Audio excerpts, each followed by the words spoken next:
Welcome. My name is George Pearson and I run the How To Gurus channel here on YouTube. Most of the videos in my channel are short demonstrations of the different tools and techniques you'll find in various software programs. Right now I have several hundred of these quick videos available on YouTube. This video though is different. This is part of a new series of longer demonstrations that I'm doing to show you how to complete complex projects from start to finish using a variety of techniques and tools. All of the images I use in these projects are in the public domain, and I've included a link to the pictures in the video description in case you want to work along using the same images. Okay, let's move on to the project. In this Photoshop text project, we're going to be looking at making chrome text. Now, this is the kind of text that you might see on the back of a car, for instance, with a car name. The typeface I use, let me just show you that one here. I'll come down here. Here's the actual type.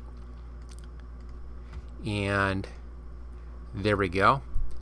It's magneto and has this kind of look to it. Now, if you don't happen to have this typeface, it's easy to find. Just go on to Google, do a search for magneto font, and you'll find a whole bunch of sites on there that carry this magneto typeface, including several for free download. So it's readily and easily available online. So there you go, magneto. Okay, so there's our type. Let's take a look at this. I'm going to show you just some different parts of what we have in here, and we'll then go through and actually build this thing.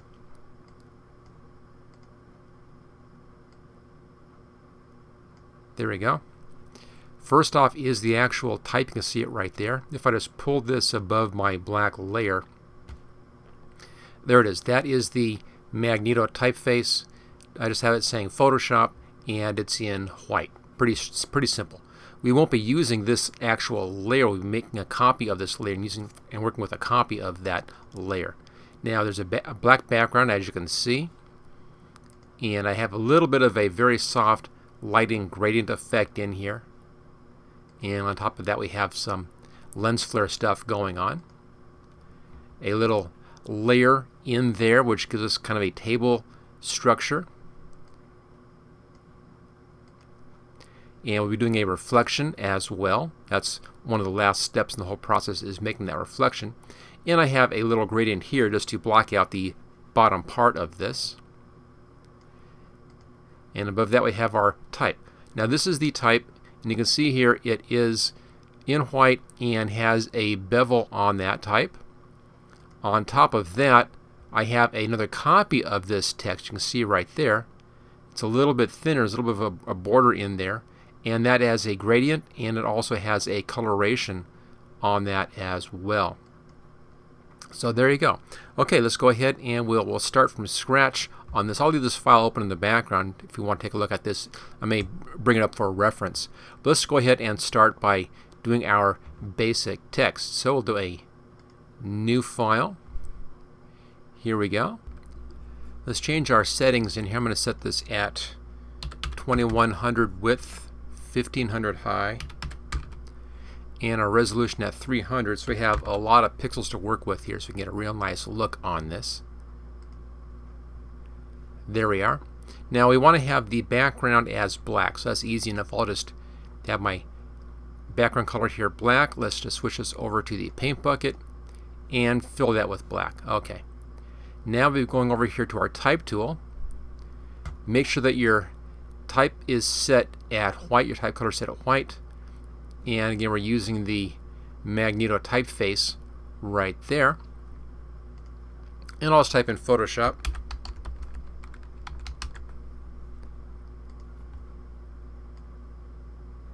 And let's bring it in about center. We can move around if we need to later on. So there we go. There's the basic look on that. Now again, we're only using this just to initially set in our typeface. So we're going to make a copy of this. I'll just drag that down to our new layer here. I'll hide that one so we have that. We can always go back to our text if we need to, but we'll be working on this layer instead. First thing I want to do is I want to convert this to a smart object. So let's right click this. There we go. And we're going to convert to smart object right there. Now we can come in and do a bevel emboss on this. So here's our FX, layer styles. We want bevel emboss. And we're going to be doing an inner bevel. And we want chisel hard. You can begin to see it a little bit in there, so we can adjust the size of that a bit. I want just enough so I can see a bit of that edge, but not too much. Let me just zoom in. I'll click OK. And let's zoom in a little bit on that so you can see that a bit better. So about that. Now that gives you the sense of the thickness of this. If you went a little thicker, let's just bring this back up again. If we're a little thicker on our size here, this would just appear to be a thicker piece, thicker piece of metal, whatever. So you can adjust that size to get just the amount that you want on that for your look. Now, make sure you find the the right setting to begin with. And I have mine set right now at 9 pixels because we can't change this once we get into this a little bit further on, because everything else is going to be based upon coming inside of that. So we're kind of stuck with that setting once we have that setting in place. Okay, we're now going to do a select all on this. Let's do select all. And I just hit my up and down arrow keys. Kind of a fast way to drop that selection down to the actual text. Another way to do this, I'm going to show you 2 methods. Let's just deselect this. Other way uses a keyboard shortcut. Just hold your control key down and click right on your lettering there. It does the same thing. It goes ahead and it selects that. Now we want to bring this selection in a little bit. We're going to modify our selection and bring it in a little bit in towards the face in there of that text. So select, modify. We're going to contract this. And I'm going to try it at about 6. We'll see what happens. We may want to double check that. Actually, that's pretty good. See, like it drops it in, and it's right against the top face where that bevel was. So we've now dropped the text down. That's why we can't change the bevel. Once we do this step, that bevel has to stay put at that point. Let's now do a new layer button. There we go. Make sure we're on this new layer, and we're going to fill this in here with another color. I'm just going to put in black to begin with, so we can, let me just do a gray just so we can see this, what's going on here.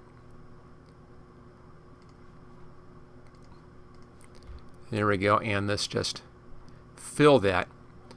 So that area becomes filled. Then let's just deselect for a second.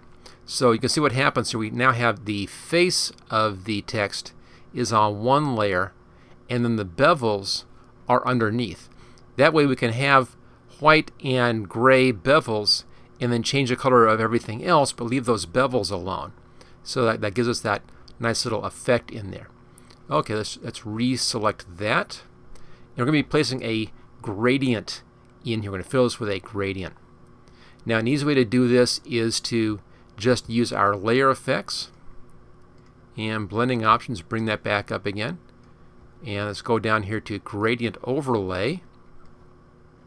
See how that's working? Now we need to adjust this gradient. What we want to do is to have it a black to white gradient.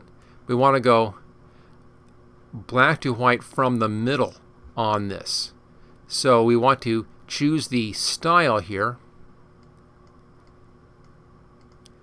And let's change this to reflected.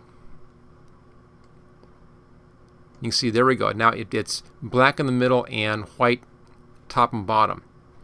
We can adjust the scale of this down.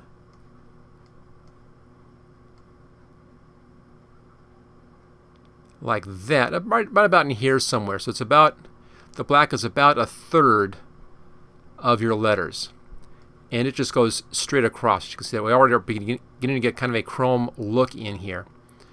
So that gives us that nice little gradient effect. So looking pretty good so far. If you want to, you can bring your opacity down just to soften that up a little bit. So I have a little bit of that gray showing through. It just softens it down a touch. And this is a bit of a personal preference on this. You know, the higher your opacity is, the shinier it's going to look. I prefer a little bit of a subtle bit in here. So choose OK. And let's just deselect that for a second. There we go. So we're getting that nice kind of a chrome effect in here at this point. So that's pretty good. At this point, I'm going to make a copy of this layer. Let me just collapse these effects. There we go. Make a copy of that layer, and I'm going to just save that copy and just bring it down here someplace, just in case. I like making backup copies of my layers at certain steps in the process in case I need to go back and make any adjustments. And the reason I'm doing that is because we're going to be doing a hue shift in here, a hue saturation shift on this, and I'm doing it right on the layer itself. So in case I mess things up, I can always go back and undo that. Now I could do this using the blending options down here and do a color overlay and adjust it this way. You can actually come in here and choose a color and then use different blending modes in here to adjust how this blends with the layer in behind. But for this one, I'm going to be using just a straight technique on this. We're going to be using a color shift on this. So we're on our layer. I have my protection right down there. That's fine. Image adjustments, hue saturation. There we go. And let's colorize that. Add some color in here. Looking pretty good. And we're going to increase our saturation a bit. And then bring our hue over until we get kind of a slight bluish tone in there. Do a little more on that. Again, kind of a personal choice as to exactly where you want to have that blue tone. And you can adjust the lightness in here if you want to a little bit as well. A little darker will give you a little more color in the white areas. A little lighter, those go more white. So bring your saturation down to add a little more color if you want to into those layers. But there we go. So we've added some hue saturation, and that gives us our basic chrome look now for this. And let's zoom out. It's a couple of notches. There we go. So you can see that nice basic chrome look. You can make this fancier if you want to. You know, come in here, put little sparkles, you know, little highlights, little white highlights if you want to on that. Make it a little more chrome look. It looks shinier if you adjust the gradient so the gradient is thinner. Oh, didn't want to do that. Let's just undo that move. There we go. If the gradient is thinner, if the black line is thinner, it looks shinier. If the black line is thicker in here, it looks less shiny. It still looks chrome, but not quite as shiny. So you can adjust that effect by adjusting the gradient overlay there and how much you are compressing that. Okay, let's now make this so it stands out a little bit. So we're going to put in another layer in here and give it some background to work with.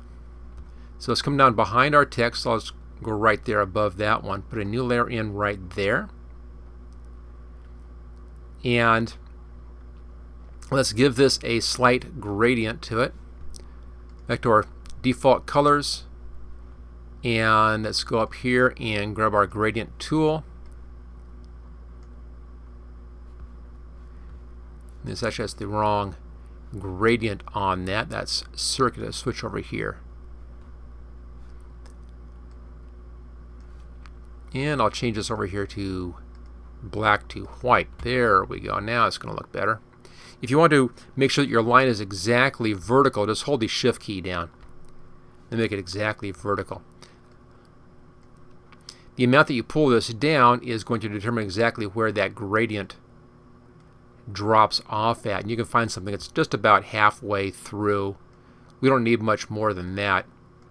Notice I can do it several times until I'm happy with that particular effect.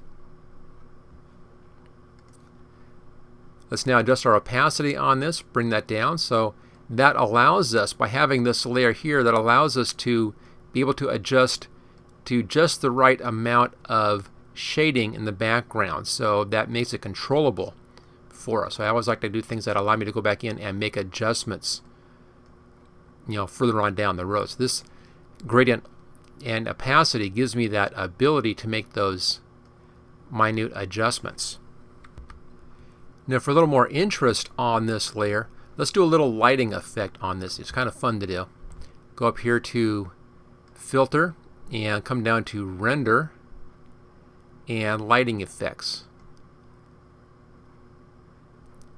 Give it a second to load up the Lighting Effects filter. We're then going to be putting a light in here. There we go. You can see a nice little light effect happening. I can now come in here and adjust the controls on that.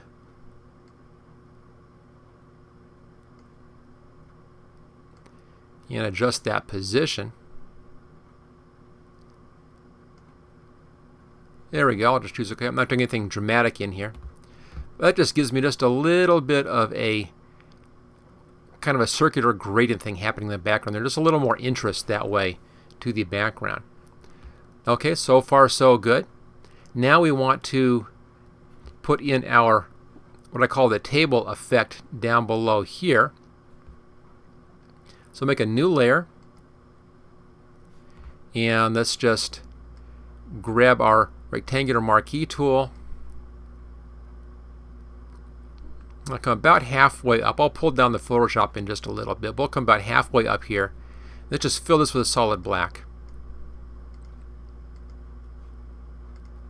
There we go, and deselect that. So we now have a definite edge. So there's lighting in the background and then a definite edge down here. Let's bring our text down. That's this layer and that layer. I'll choose those two layers, lock those together, and then using my cursor keys, I'm just going to bring this down just a little bit. So it's kind of overlapping that hard-edged line in there. Okay, so far so good. I now want to duplicate these two layers. So I'll grab these, pull these both down to the new layer button, and that gives me copies of those layers. There's my originals. Actually, there's the copies. There's the originals. On the copies, I'm going to merge these two copies together. Just select them both, right-click, and merge layers. There we are. If I hide these, you can see it's just the same thing. It's just merged. I'll leave those unmerged so we can go back and adjust if we want to. Now this is going to become our reflection down below. So I need to flip this layer and then move it down. If I pull it down a little bit, you can see it. There it is. There's the layer underneath. Let's go ahead and flip this. So Edit, Transform, and it's just off my screen here. It's Flip Vertical, and it does that. So we can just bring that in a little bit. There we are. So that's our Flip Vertical. Let's now bring the values down here by bringing the opacity down on this. We can come down quite a ways. The higher up you are, the more reflective your surface looks. The further down you are, the less reflective it looks. I think just a little bit of reflection is nice. I'm going to go a little more than I normally would go here, just so it's easier to see what I'm doing on this. So that gives us our reflection. It has some background. We have our reflections happening in here. Our chrome text is looking pretty good. The last thing we want to do is we want to fade this out a little bit. So I'll put a new layer here above this. And sticking with our black to white, let's go back here to our gradient tool. And I'll change this to black to clear. And also pull a gradient up. Like that. I actually went the wrong direction there, didn't I? Okay, let's just undo that gradient and see what went wrong. Okay, reverse. There we go. Let's undo that reverse button. That's what happened. And I can come in here and just find just the right amount, as you can see there, so that the top of the text is kind of disappears before the bottom does. Now if I want to, I could do a real sharp gradient, and then we can move that layer up and down. Use the cursor keys here. I can move that up and down until I get just the right amount of fade out on that. So that gives us the fade out for the reflection. At this point, it looks pretty good. The last thing that we need to do is to put in our fancy lighting effect in behind this, and we do that with a lens flare. So it's coming here above this layer, that's above that layer, behind the text layers, which are right there. Do a new layer. I'm going to fill this with black. We do that because you have to have content on a layer if you're using the lens flare tool. Okay, filter, come down here to render, lens flare, and this is fun. It looks nice. I want to kind of in behind. You can see we can't see the type, but this is our black layer. The type's in the middle, so that's kind of around in here somewhere. Let's see what else we have. We have a 5 prime, 105 prime, movie prime. I think the 105 prime is nice. I'll go a little larger on that. Kind of like that. We can always adjust this later. Choose OK.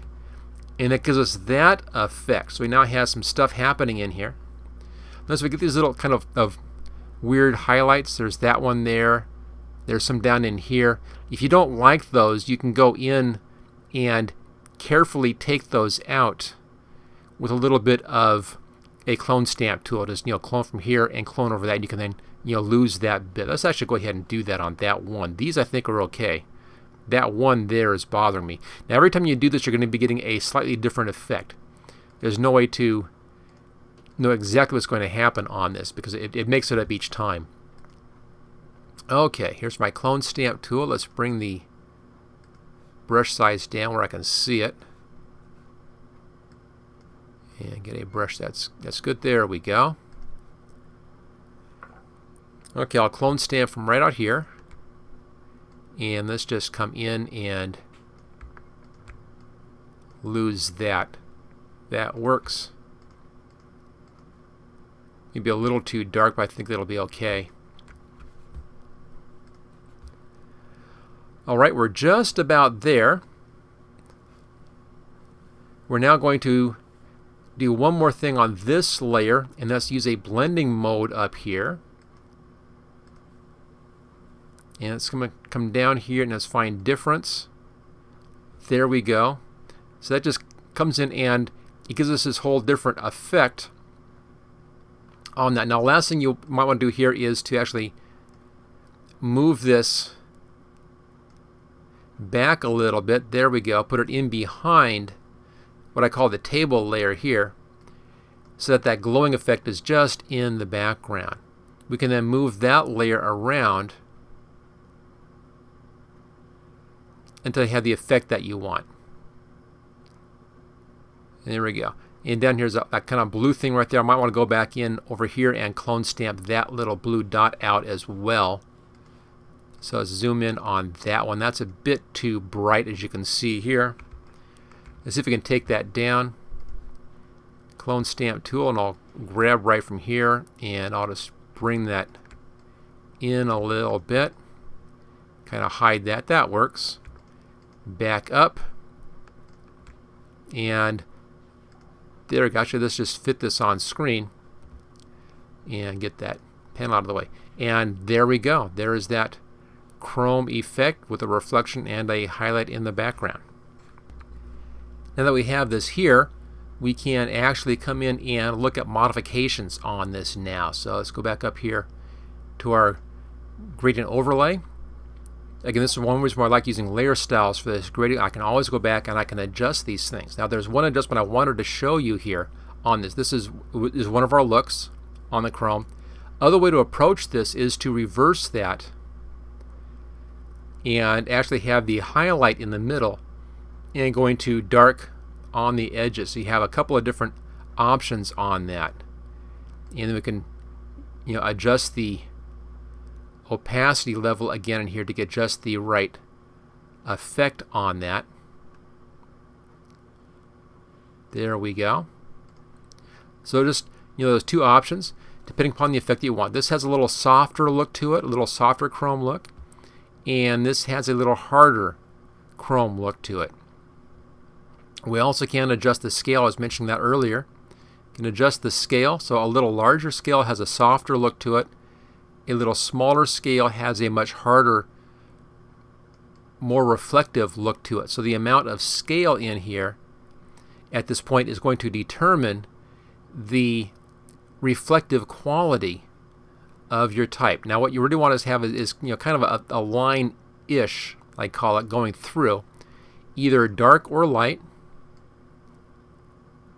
And again, the thinner the line, the more chrome it looks, and the thicker the line, the less chromy it looks. So there you go, a couple of different approaches on that, and you can choose the one that you like the best. Again, the final stuff on this, if you want to go real crazy on this, would be to come in and do little highlights in here. Take the airbrush tool, go for white, and take your brush tool,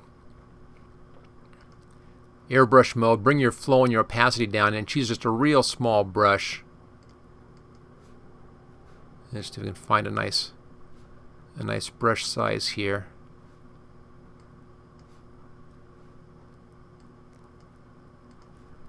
There we go. Bring everything down a bit so you have some control on this, and you can come in and you can paint in some highlights in here.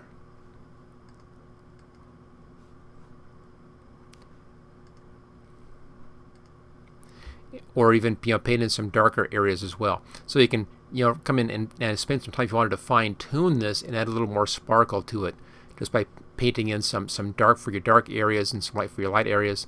The one thing we don't have, as you can see here, we don't have any actual chrome effect on the edge, any gradients on the edge. You can use the painting technique to put in some of those edge gradient effects as well for a little more of a chrome effect. But there we go. With a few options, that is the chrome text effect. I have a couple of questions here I just wanted to answer, a couple of additional concepts on this kind of technique. The first one is, can you go back in and soften up the color in here? If we make these adjustments on your gradient, it changes the color settings. Can you still go back and adjust that color? And luckily we can. Just make sure you're on your text layer here, and image, adjustments, hue saturation. Here we go. Now to soften this down, just bring the lightness up a little bit.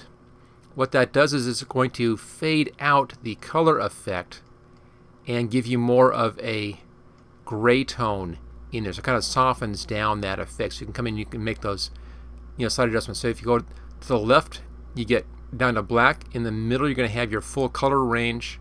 And then towards the right side, it goes more towards a light gray with just a slight coloration tint on that. So you do have some flexibility on the tinting of that text. Other one is you want to bring some of this color in here, some light onto the table. We move that in behind our table structure. You want to have some of this glow showing on the table. That's easy to do. Just come down here to your layer 3. That's the table layer, and simply decrease the opacity on that. Let's go up here to our opacity and pull that back a little bit, and what that does is that allows a little bit of the glow effect to show through.